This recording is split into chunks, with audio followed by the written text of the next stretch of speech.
अस्सलाम वालेकुम everyone, welcome in our YouTube channel MP Bodhshala. तो आज का जो ऐसे है वो है काऊ पर। तो स्टार्ट करते हैं हमारी वीडियो को। वीडियो स्टार्ट करने से पहले वीडियो को लाइक करना और चैनल को सब्सक्राइब करना मत भूलिएगा। तो चलिए स्टार्ट करते हैं। फर्स्ट पॉइंट है इसका, the cow is a domestic animal that is found in many parts of the world.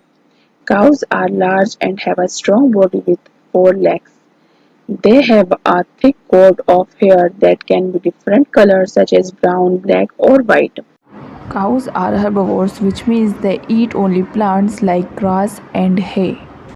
They have a special stomach with the four compartments that helps them digest their food. Cows are known for their milk, which is used to make various dairy products like butter, cheese, and yogurt. 7. Farmers are often keep cows for milk production. Cows are gentle animals and are often seen grazing in fields.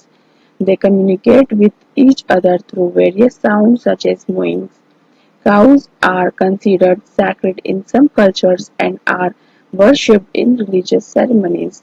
तो ये थे 10 points काऊ के। अगर आपको कुछ doubt है तो आप कमेंट बॉक्स में मैसेज करके पूछ सकते हैं। इंशाल्लाह मिलेंगे नेक्स्ट वीडियो में। अल्लाह हाफिज।